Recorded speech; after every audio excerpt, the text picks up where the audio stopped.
So let's talk about Arrow McLaren in IndyCar. So I'm not coming as an expert, I'm just a fan that wants to give my opinion, and I'd love to hear your opinions as well. Anything about Arrow McLaren and IndyCar, drop them in the comment section down below. But it really sucks because I'm really a fan of McLaren as an organization just because they put so much effort in motorsports, right? They're in F1, they're in Formula E, they're in Extreme E, I think. They are going to start their own one-make series, kind of like a Super Trofeo or a Mazda Miata Cup or a GR86.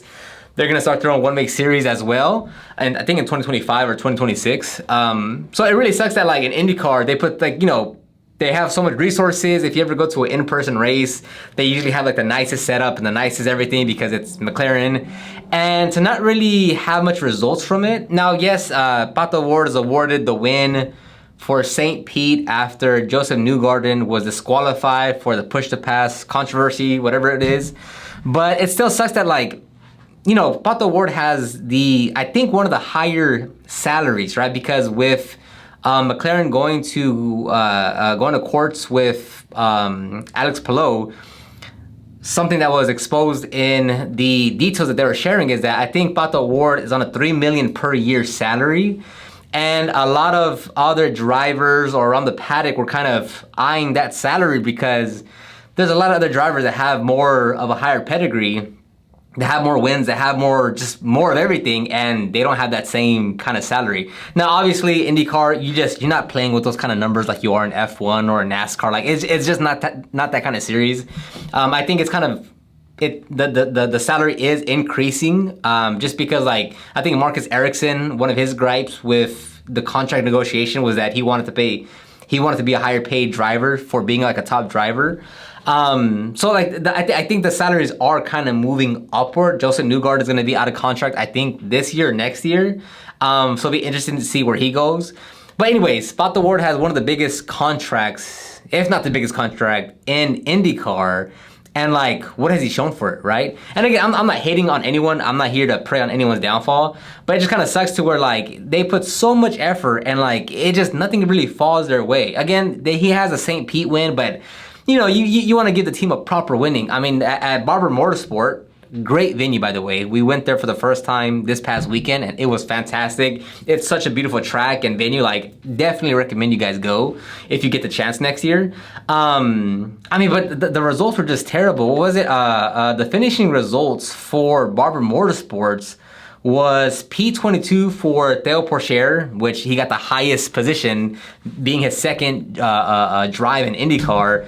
You had Pato O'Ward for P23, and he just had such an off weekend. And then Alexander Rossi, his wheel came off, never really recovered, and that's P25. And I get it, and look, you have Pato O'Ward, which is an F1 reserve driver for McLaren.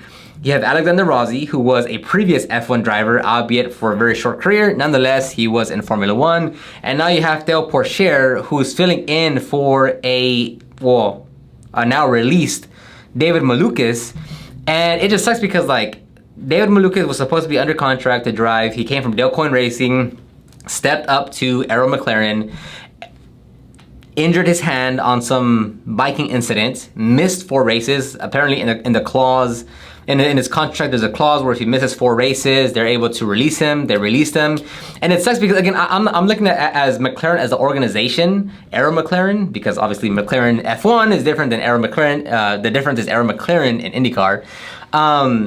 It just sucks because now with Malukas supposed to be the third, even if you go to their websites on IndyCar, when they talk about the drivers, they only mention 2 cars. It was supposed to be David Malukas, Pato O'Ward, and Alexander Rossi. And they probably made so much marketing material, created so many videos, did so much stuff to prepare for the season. And not even on the website, when you go to their IndyCar page on McLaren.com, it says this year we'll race with Pato O'Ward in the number 5 Arrow McLaren and Alexander Rossi in the number 7 Arrow McLaren. And it's things just have not been going their way. I mean, with the amount of resources that they have, you would think they'd be in a better position. They just had announced a new team principal for that team, so Zach Brown doesn't have to be everywhere. And things just haven't really materialized for them. It's going to be interesting to see what happens with Theo Pourchaire because, again, going back to things aren't going their way, David Malukas was supposed to be the 3rd driver.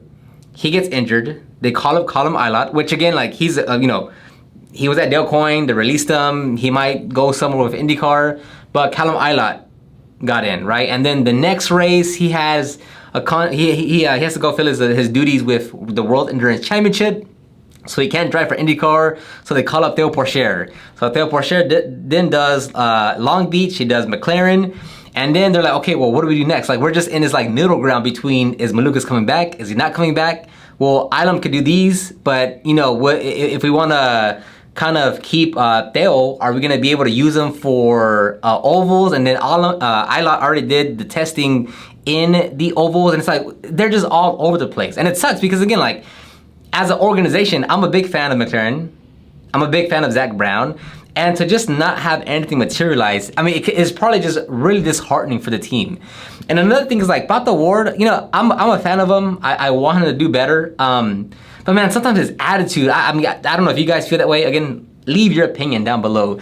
But his attitude sometimes just comes off as a little arrogant sometimes, when he was talking about being off pace at Barber or Long Beach it was, I forget, you can just kind of feel a little bit of arrogance coming from him.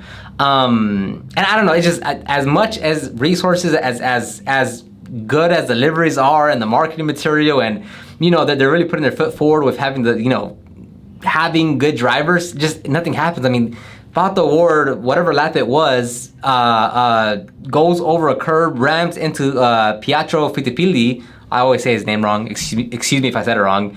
That dude goes off track. He has a terrible weekend. Pato just keeps on doing mistakes, and it just really sucks to see. Now, I know a lot of people aren't going to be happy with McLaren releasing David Malukas, but it's like they're put in such a lose-lose situation, because if they hold on to him, right, just for feel-goods, for, not being disliked in terms of the fan base, well, then now, I mean, I don't know if they're paying him or not when he's not working, or maybe he gets deducted X amount for not actually performing or whatever. But it's like, okay, well, we have to fill that role, that third vehicle anyways, right? Because we're under contract with our partners and everything in IndyCar that we're going to run this third vehicle. But now it's like, well, okay, does Stale want to do ovals? Can he do ovals? We can call Island, but what if he has duties with the World Endurance Championship? I mean, he's not going to take IndyCar over WEC because, well, he was first contract to do WEC, not IndyCar. And it's like, okay, well, we're jumping between drivers. Oh, by the way, we're still paying for David on the side here. So that sucks to them, because it's like, hey, bro, like, we want you to be here, but like, you put us in a bad predicament. And again, I think overall, though, the operating cost that they work in is much less and much more lean than in F1. So like, you don't want this, like, just lack of a better term, dead weight hanging around if they're not performing, right? And again, like, anytime you're an athlete of any kind, it's cutthroat. It doesn't matter if it's Formula One, IndyCar, NBA, MLB. Obviously, those are kind of different leagues because they probably have a lot more money and resources. But nonetheless, like, if you can't perform, or if you're not performing your duties, or you can be replaced by someone else, I mean, it just happens. Like, I don't want him to not be an IndyCar, but at the same time, it's like, okay, well, they're jumping through hoops left and right, trying to fill in the seat, trying to stay consistent, and they can't, because like they're just trying to pull strings left and right to see who's available for the third car. Do they bring Theo and Super Formula, which is the Japanese series? It only has 9 races of the year. So maybe you can bring Theo for the races that's not there, but then again, does he want to do ovals? Is he, is he gonna run the Indy 500? Probably not. So it's like, so what do you do there, right? Okay, well, now you're flip-flopping between 2 drivers throughout the year while still hoping that Malukas gets up to speed with his health. And then, like, that's just till he gets up to speed. Bro's gonna be behind in like 5, 6, 7 races. Like, you're gonna be almost to the halfway point of the season, and he's barely getting in the car for the first time to like get his bearings again, right? They're not being competitive anyways as a team. They're not, hopefully over the next several races they kind of pick up the steam. But nonetheless, it's like, hey, you're really extending yourself as an organization and the vehicle to like give them a chance when there's so many other things you have to think about. Because again, like, the partners of the third vehicle, the licensing agreements with the manufacturer, with IndyCar, like, if they have contractual obligations to run this vehicle for X amount of times, well then, I mean, you have to run it, right? Especially on the partner side with their sponsors. Like, if you agreed upon, hey, we're gonna have, because I forget what it is, but like, the drivers are rated in terms of for the sponsors, right? Like, hey, we're gonna have a, I don't know, like an A+ driver, we're gonna have a B- driver or whatever. So if you were expected to have this class of driver and it changes, or you don't run it at all or whatever, it's like that might trigger a clause in the contract or something to where, hey, we're pulling our sponsorship out because you had agreed upon this. It's not this. We don't like that because it's last minute changes. We're now leaving. So it's really a lose-lose situation, because then if, you know, as they did, they released Malukas. Well, now all the fan base doesn't really like that because they let a driver go. They didn't give him a chance, and it just, you know, you look at it this way, you look at it that way. It's not really the best situation to really be in. So, you know, I mean, I understand why they cut him. That is 4 races now, where he couldn't do anything. He couldn't materialize and wasn't able to speed up the recovery. Maybe he needs to call Daniel Ricciardo and Lance Stroll to see what they did to recover faster, right? But it just really sucks. So, you know, hopefully they kind of pick things up. Hopefully they get more wind under their belt, because I would want to see an organization that puts so much effort and money and resources into IndyCar specifically. You know, not Formula E, not Formula One, but IndyCar, right? I would like for them to get more wins, get more podiums, get more traction in the season, because like this. Maybe if they get more wins and more traction and more publicity in IndyCar, that might attract another manufacturer, another whatever. So, you know, this is a snowball effect for a bigger team to get more recognition. So hopefully in the future it kind of builds up and more teams want to join. You know, more resources, more teams with more resources, right? Kind of like a Prema. I don't know how it's pronounced. Prema. So yeah, let me know what you think in the comment section. Again, I'm not coming here as an expert, as a know-it-all. This is just my opinion on what I read and see. I'm a big fan of IndyCar. I'd love to see the sport grow more. Let me know what you think in the comment sections below.